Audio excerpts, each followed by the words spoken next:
Hello friends, welcome to beginners to masters. I hope that you all must be doing good. Friends, इस video के through हम पढ़ने जा रहे हैं मध्य प्रदेश की हिस्ट्री के पार्ट। तो अगर आप किसी भी एग्जाम के लिए प्रिपेयर कर रहे हैं मध्य प्रदेश की, तो ये आपके लिए बहुत इंपॉर्टेंट हो जाता है।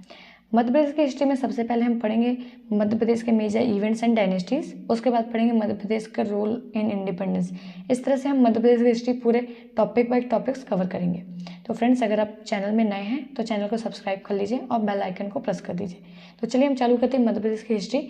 सबसे पहले हम पढ़ेंगे मध्य प्रदेश का महाजनपद काल। ओके, जैसे कि आपको पता है 16 महाजनपद थे।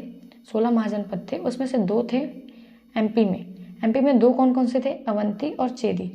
और 16 महाजनपद के बारे में इंफॉर्मेशन कहाँ मिलती है? तो ये मिलती है बुद्ध धर्म से रिलेटेड जो टेक्स्ट थे 2 थे, अंगुत्तर निकाय और भगवती सूत्र। तो याद रखिएगा, अंगुत्तर निकाय और भगवती सूत्र, ये 2 बुद्धिस्ट टेक्स्ट थे जिनमें 16 महाजनपदों के बारे में एक्सप्लेन्ड है। तो 2 इंपॉर्टेंट हो जाती हैं अपने लिए, चेदी और अवंती, क्योंकि ये लोकेटेड थी मध्य प्रदेश में। अब देख लेते हैं अवंती महाजनपद के बारे में।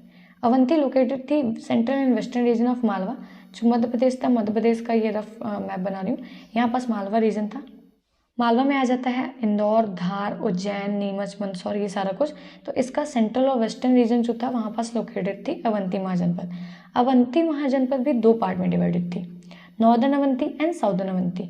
और इन दोनों के बीच में से फ्लो होती थी एक रिवर, जिसको प्रेजेंट डे में बोला जाता है बेतवा रिवर, और पुराने टाइम पे इसका नाम था बेतरवती। तो याद रखिएगा, अवंती 2 पार्ट में डिवाइडेड थी और उनको डिवाइड करती थी एक river, Betwa river. Okay, northern Avanti की कैपिटल थी उज्जैनी और साउदर्न अवंती की कैपिटल थी माहेश्मती। तो ये इंपॉर्टेंट हो जाता है, कैपिटल भी याद रखिएगा, दोनों की कैपिटल अलग थी। फिर एक जीवक है जो कि बुद्धिस्ट धर्म से रिलेटेड थे, उनके टेक्स्ट में अवंती से रिलेटेड कुछ रीजन या फिर सिटीज़ के बारे में वर्णन है। वो कौन सी सिटीज़ हैं?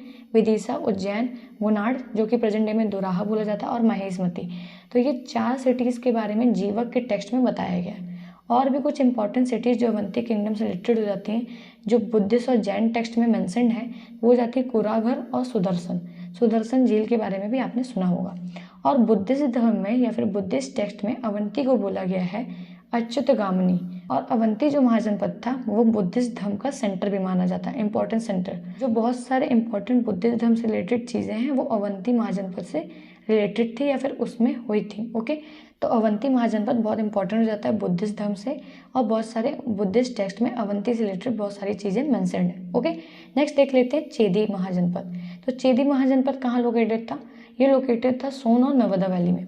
सोन नर्मदा जिनका उद्गम स्थल सेम हो जाता है, नर्मदा वेस्टवर्ड फ्लो होकर गल्फ ऑफ खंबात में गिर जाती है। सतपुरा रेंज और मध्या रेंज के बीच में से विंध्या ऊपर है, सतपुरा नीचे है। ओके, उसके बाद सोन जो रहती है वो ऊपर यूपी में जाके गंगा उसमें मिल जाती है। तो इन दोनों रिवर के बीच में लाइक करता था चेदी महाजनपद। ओके, चेदी महाजनपद जिसमें रूल किया कलचुरी डायनेस्टी में। तो पूछ लेता है कि कलचुरी डायनेस्टी ने कहाँ रूल किया है? तो चेदी महाजनपद में कलचुरी डायनेस्टी का रूल रहा है।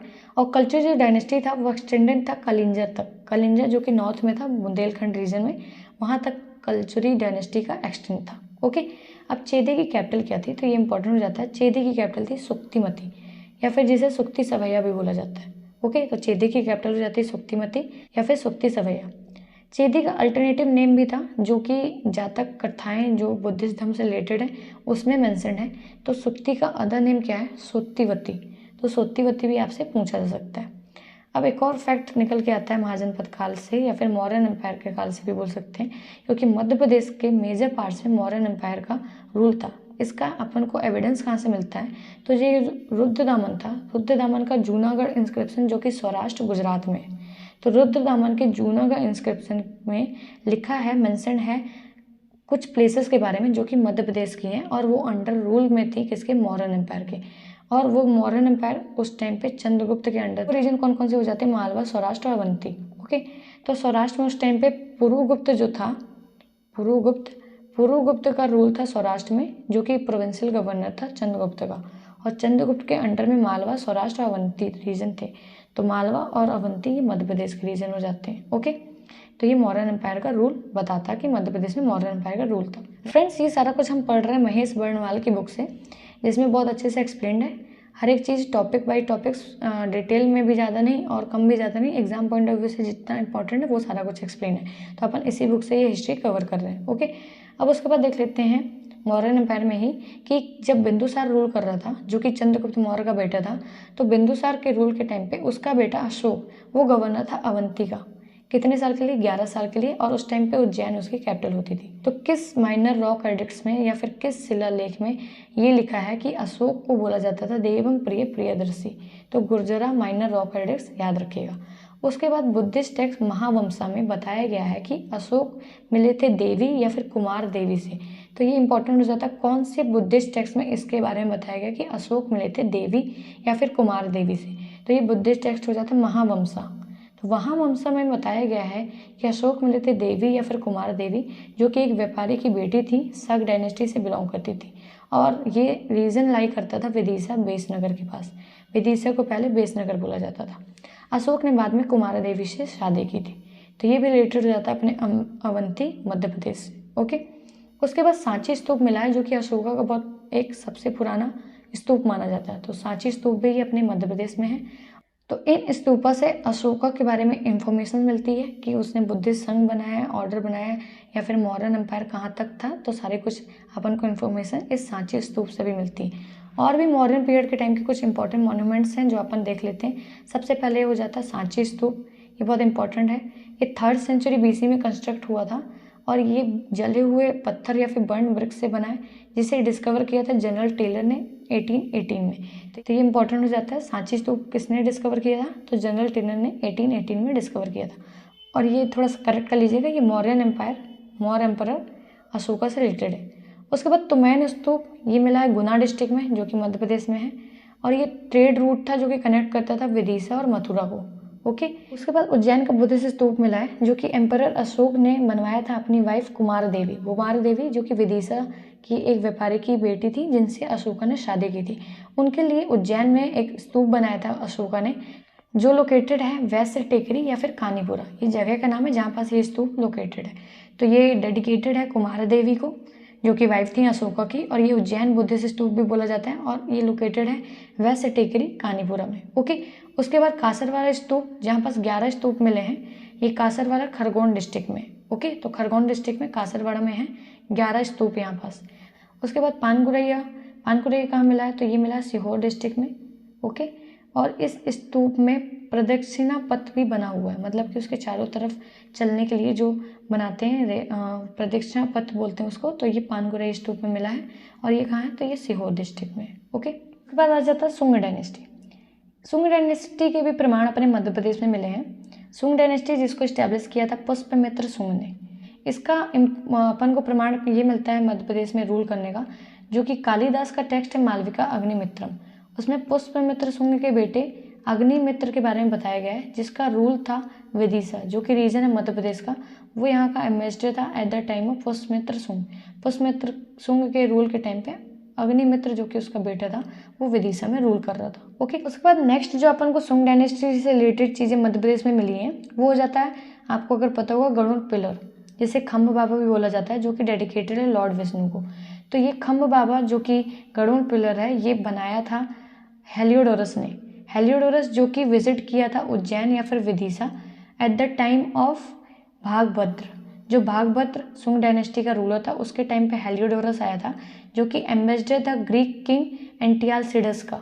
एंटियालसिडस का ग्रीक किंग का ये एम्बेसडर था हेलियोडोरस। इसने विजिट किया था विदिशा रीजन में, जो कि उस टाइम पे भागवत का रूल चल रहा था शुंग डायनेस्टी से। उसने वहाँ पास बनाया था गरुड़ पिलर, जो कि डेडिकेटेड है लॉर्ड विष्णु को, और इसी को खम्भ बाबा भी बोला जाता है। तो ये भी, इससे भी पता चलता है कि शुंग डायनेस्टी का रूल था मध्य प्रदेश में। उसके बाद शुंग डायनेस्टी का प्रमाण एक और मिलता है, जो कि बुद्धिस्ट भरूच स्तूप है, जो लोकेटेड है उचैहरा में, सतना में। सतना से 14 किलोमीटर दूर पे उचैहरा में लोकेटेड है बुद्धिस्ट स्तूप, भरूच स्तूप। इसको भी रिकंस्ट्रक्ट करा था शुंग डायनेस्टीज के रूलर ने। ओके, इसका जानकारी कहाँ से मिलती है? तो इसके बारे में लिखा हुआ जो सांची का स्तूप है, उसका जो वॉल है, उसके एंट्रेंस में लिखा हुआ है इसके बारे में कि बुद्ध के द्वारा बनाया गया भरूच स्तूप का रिकंस्ट्रक्शन किया था शुंग रूलर ने। तो अपन को 3 इन्फॉर्मेशन मिलती है शुंग डायनेस्टी से रिलेटेड मध्य प्रदेश में। एक कालिदास का टेक्स्ट मालविका अग्निमित्रम में, जिसमें बताया गया है कि अग्निमित्र रूल कर रहा था विदिशा में। उसके बाद भागभद्र के टाइम पर जो गरुड़ पिलर बनवाया था हेलियोडोरस ने, उसमें इन्फॉर्मेशन मिलती है सुंग डायनेस्टी की।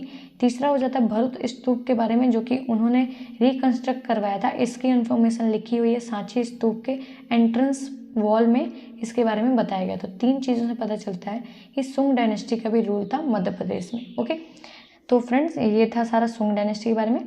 फ्रेंड्स इस वीडियो में हम सुंग और महाजनपद डायनेस्टी के बारे में ही कवर करेंगे।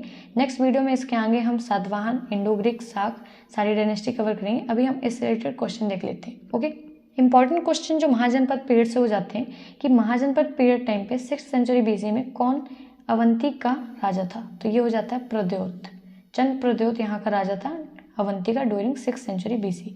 उसके बाद कौन सी रिवर डिवाइड करती है नॉर्दर्न एंड साउदर्न अवंती को? ये अपन ने भी देखा है, ये वेत्रवती या फिर बेतवा रिवर डिवाइड करती है। उसके बाद अवंती का नाम बुद्धिस्ट टेक्स्ट में क्या था? ये भी अपन ने पढ़ा है, अच्युतगामिनी।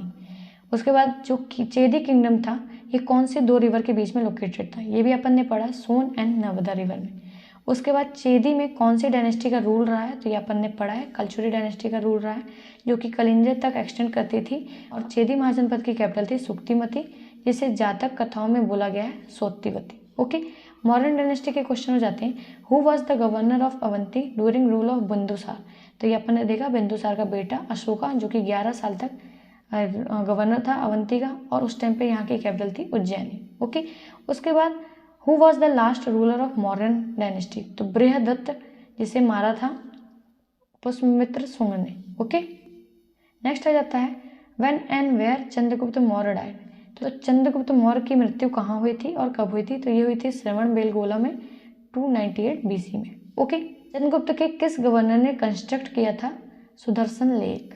तो सुदर्शन लेक का निर्माण कंस्ट्रक्शन किसने किया था, जो कि चंद्रगुप्त के अंडर में गवर्नर था? ये हो जाता है पुष्पगुप्त। तो फ्रेंड्स ये हो जाते हैं सारे महाजनपद और मॉडर्न डायनेस्टी से रिलेटेड इंपॉर्टेंट क्वेश्चन और उससे related important facts. I hope you like the video. Thank you so much.